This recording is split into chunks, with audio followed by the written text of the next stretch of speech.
جی میرا سوال یہ ہے کہ لوح محفوظ کے بارے میں آپ کا کیا مطلب خیال ہے، اور دوسرا یہ کہ میں اسی کالج کا طالب علم ہوں. یہاں پہ ایک دفعہ ڈبیٹ ہوئی تھی تقدیر اور قسمت کے کمپیریزن پر.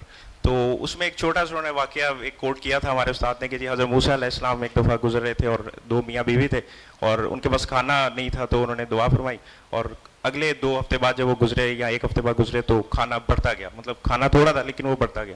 تو انہوں نے اللہ تعالیٰ سے فرمایا کہ یہ مطلب کیسے ہو گیا؟ تو انہوں نے کہا جی کہ یہ تقدیر تھی اور وہ کھانا دوسروں کو بانٹتے جا رہے ہیں اور میں ان کو کھانا دیتا جا رہا ہوں کیونکہ میرا یہ وعدہ ہے ان سے. تو آیا یہ کوئی سچا واقعہ ہے، اور اگر ہے تو اس کے یہ قرآن میں ہے یا حدیث میں، اس کا کوئی ریفرنس اگر آپ دے سکیں؟ Thank you. یہ بس ایک واقعہ ہے، نہ یہ قرآن میں ہے نہ حدیث میں ہے. اصل میں اسرائیلی واقعات بہت سے ایسے ہیں جو کتابوں میں لوگوں نے لکھے ہوتے ہیں اور لوگ ان کو بالکل ایسے ہی بیان کرتے ہیں کہ جیسے قرآن میں کوئی بات لکھی ہوئی ہے یا حدیث میں کوئی بات لکھی ہوئی ہے. اس طرح کے واقعات قصہ گو لوگ سناتے رہتے ہیں، داستانیں ہیں. اور قصہ گو لوگ آج کے زمانے میں تو آپ لوگ ٹیلی ویژن پہ بیٹھ کے ڈرامے دیکھ لیتے ہیں، پرانے زمانے میں قصہ گوئی ہوتے تھے اور ان کو اپنی مجالس کو بھی زندہ رکھنا ہوتا تھا. تو اس طرح کے بہت سے افسانے انبیاء علیہ السلام کے حوالے سے، پرانی تاریخ کے حوالے سے وہ بیان کرتے رہتے تھے. تو قرآن مجید میں ایسی کوئی بات بیان نہیں ہوئی. اسی طریقے سے حدیث میں، کسی صحیح حدیث میں بھی اس طرح کا کوئی واقعہ بیان نہیں ہوا. یہ ایک ضعیف نوعیت کی بعض حدیثیں ہوتی ہیں اور اسی طرح سے بعض موضوع روایات ہیں جن کے مجموعے چھپے ہوئے ہیں، لوگوں کو معلوم نہیں ہوتا، وہ انہی کو لیتے ہیں اور پھر قصوں کے طریقے کے اوپر ان کو بیان کر دیتے ہیں. تو زیادہ تر معاملات جو ہیں وہ اسی طرح سے.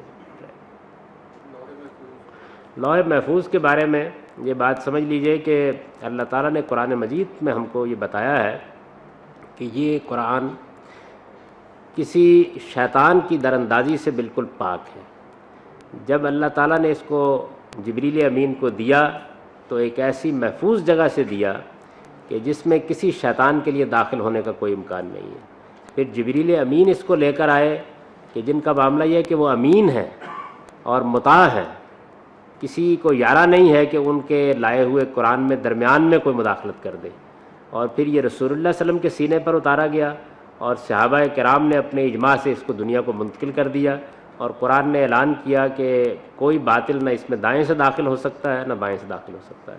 تو اس باب میں لوح محفوظ کا ذکر آیا ہے، یعنی قریش کو یہ بتایا گیا ہے کہ وہ اگر قرآن کے بارے میں یہ خیال کرتے ہیں کہ یہ کسی شیطان کی دراندازی کے نتیجے میں مل رہا ہے تو ایسا نہیں ہے، بلکہ اللہ کے محفوظ خزانے سے نکلتا ہے، جبریل کے ذریعے سے پہنچتا ہے اور کسی شیطان کے لیے اس میں کسی جگہ مداخلت کا کوئی موقع نہیں. بلکہ قرآن مجید نے ایک مقام پر خاص یہ واقعہ نقل کیا ہے کہ جنات جب اوپر کی جگہوں پر گئے تو انہوں نے اپنا یہ تاثر بیان کیا کہ پہرے لگے ہوئے تھے اور اس سے پہلے ہمارے لیے راستے کچھ کھلے ہوتے تھے اور ہم فرشتوں کی باتیں اچک لیتے تھے، لیکن اب شہاب ثاقب کی بارش ہو رہی ہے اور کسی کو اوپر جانے کی اجازت نہیں ہے. تو ہم بڑے حیران ہوئے کہ یہ کیا ہوا ہے کہ اتنی بڑی تبدیلی آئی، کیا اللہ تعالیٰ نے دنیا کے ساتھ کوئی غیر معمولی معاملہ کرنے کا فیصلہ کر لیا ہے؟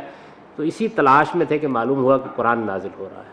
تو اس واقعے کو بھی قرآن نے اسی لیے سنایا ہے کہ یہ ہر طرح کی دراندازی سے بالکل پاک ہو کر پہنچا ہے، یعنی نہ اس میں کہیں اوپر کوئی تحریف کا امکان تھا اور نہ بعد میں کسی تحریف کا امکان ہے. تو لوح محفوظ کا ذکر اس پس منظر میں قرآن میں آتا ہے.